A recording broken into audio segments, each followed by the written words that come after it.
आज का टॉपिक है साम्य अवस्था मतलब इक्विलिब्रियम और इसकी कुछ प्रॉपर्टीज़ हम देखेंगे। पहले तो एक एग्जांपल देख लो, जैसे H2 plus I2 gives 2HI। तो ये जो हमने ये बनाया हुआ है रिवर्सिबल का साइन बोलते हैं, इसे रिवर्सिबल मतलब उत्क्रमणीय का साइन जो बोलते हैं, यही दिखाता है इक्विलिब्रियम। इक्विलिब्रियम को हम NM ऐसे लिख देंगे शॉर्ट फॉर्म में, इक्विलिब्रियम, ठीक है ना। तो ये हमारी क्या है, रिएक्शन हो रही है।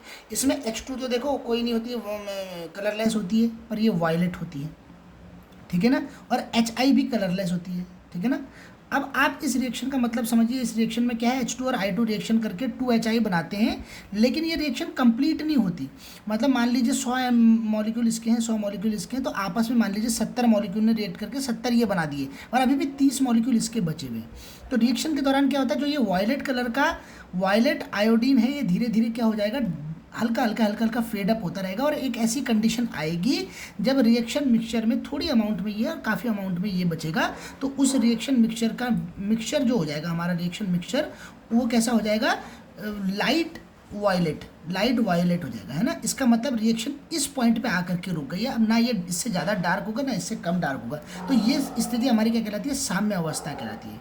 यहीं पे आप दूसरी कंडीशन देखो, अगर मान लो हमारे पास आइस है, बर्फ़ है, तो बर्फ़ को अगर हमने पिघलवाना है तो हमारे को उससे हम वाटर बना सकते हैं, या फिर पानी को अगर हमने जमाना है तो हम उससे आइस बना सकते हैं। तो ये कंडीशन भी हमारी कहीं बीच में जाकर के एक निश्चित टेम्परेचर पे जाकर के इक्विलिब्रियम अटेंड कर सकती है, जब थोड़ी अमाउंट में आइस भी हो उस मिक्सचर में और थोड़ी अमाउंट में क्या हो, वाटर भी हो हमारे उसमें। तो ये वाली कंडीशन में क्या हो रहा है कि आइस से वाटर मतलब एक मेल्टिंग का फिजिकल चेंज हो रहा है। यहाँ पे क्या हो रहा है, फिजिकल चेंज हो रहा है। तो इसे भौतिक साम्य अवस्था या फिजिकल इक्विलिब्रियम कहेंगे हम।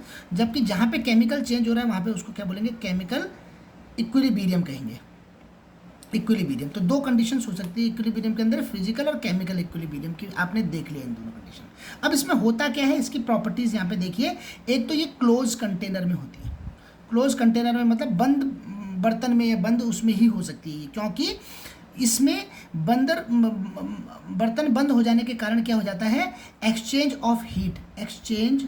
ऑफ हीट और क्या होता है, मास, मतलब कोई भी चीज़ इधर से उधर एक्सचेंज नहीं हो पाती, बर्तन बंद हो जाता है, ठीक है। तो ये क्लोज कंटेनर में होती है। दूसरे एक इसका नेचर यही है, बोथ वेज हो सकती है, बोथ वेज। साम्य अवस्था कब अटेंड की जा सकती है, किसी भी तरफ से अटेंड की जा सकती है, ठीक है ना, बोथ वेज से अटेंड की जा सकती है। तो बोथ वेज से अटेंड करने का क्या मतलब हुआ, अगर हम आइस से वाटर बना रहे हैं या वाटर से जमा करके आइस बना रहे हैं, तो दोनों ही कंडीशन में बीच में एक ऐसी अवस्था आ सकती है। हम H2I2 को जोड़ करके HI बना रहे हैं या HI को तोड़ करके H2I2 बना रहे हैं, तो भी ये अवस्था आ सकती है। तो बोथ वेज से हो सकती है, ठीक है ना। ये अवस्था किसी भी तरफ से पाई जा सकती है। अच्छा, इसमें क्या होता है, ऑल मेजर्ड प्रॉपर्टीज़ जो होती हैं, ऑल मेजर्ड प्रॉपर्टीज़ का मतलब क्या हुआ, जितनी भी हमारी कैलकुलेट की जाने वाली जो प्रॉपर्टीज़ होती हैं वो सारी की सारी क्या हो जाती है, कांस्टेंट हो जाती है, कांस्टेंट होती है। मतलब इसका क्या मतलब है, जैसे ये कंडीशन कब आएगी, एक निश्चित टेम्परेचर में, प्रेशर में, डेंसिटी में, इस कंडीशन में आएगी, ठीक है ना। मतलब उसमें थोड़ी अमाउंट में आइस और थोड़ी अमाउंट में वाटर कब रहेगा, जब वो निश्चित तापमान में। अगर तापमान चेंज कर दोगे तो फिर वो गड़बड़ हो जाएगा, या तो ज़्यादा आइस की तरफ चले जाएगा या ज़्यादा वाटर की तरफ चला जाएगा, ठीक है ना। तो ऑल मेजर्ड मतलब टेम्परेचर, प्रेशर, डेंसिटी, इस ETC, इस तरीके की प्रॉपर्टी जो मेजर्ड प्रॉपर्टीज़ होती हैं वो कैसी होनी चाहिए इस कंडीशन में, इसमें आकर के वो कॉन्स्टेंट हो जानी चाहिए।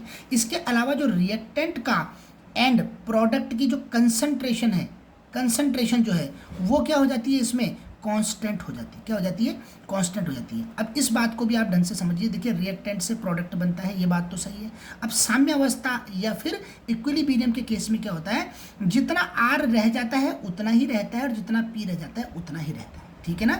तो एक निश्चित अमाउंट आकर के ये क्या हो जाती है, साम्य अवस्था या इक्विलिब्रियम अटेंड हो जाती है। एक बात इसमें और समझने वाली है, ये प्रोसेस क्या है, डायनामिक है, डायनामिक प्रोसेस है। डायनामिक प्रोसेस का क्या मतलब हुआ, अब R ऐसा नहीं है कि P में कन्वर्ट नहीं हो रहा, या P ऐसा नहीं कि R में कन्वर्ट नहीं हो रहा, लेकिन हो क्या रहा है, जितना R P में कन्वर्ट हो रहा उतना ही P वापस R में कन्वर्ट भी हो जा रहा है। मतलब इन दोनों की कंसंट्रेशन उतनी ही बनी रह रही है, लेकिन ये प्रोसेस दोनों तरफ चल रहा है, इसलिए ये डायनामिक है। ये कोई रुकी हुई प्रोसेस नहीं है, इसमें रिएक्शन चल ही रही है, लेकिन दोनों तरफ बराबर बराबर चल रही है, इसलिए कोई फर्क नहीं पड़ रहा। अब जब दोनों तरफ बराबर बराबर चल रही है तो उसको क्या बोल सकते हैं हम, रेट ऑफ फॉरवर्ड रिएक्शन, आगे वाली रिएक्शन जो है, और रेट ऑफ बैकवर्ड रिएक्शन, ये क्या हो जा रही है हमारी, ये दोनों बराबर हो जा रही है, मतलब जितना आर पी में कन्वर्ट हो रहा है उतना ही पी भी वापस आर में कन्वर्ट हो जा रहा है। ये भी दूसरी तरीके का नेचर है इसका। एक और बात समझिए आप इसमें, एक इसमें क्या होता है,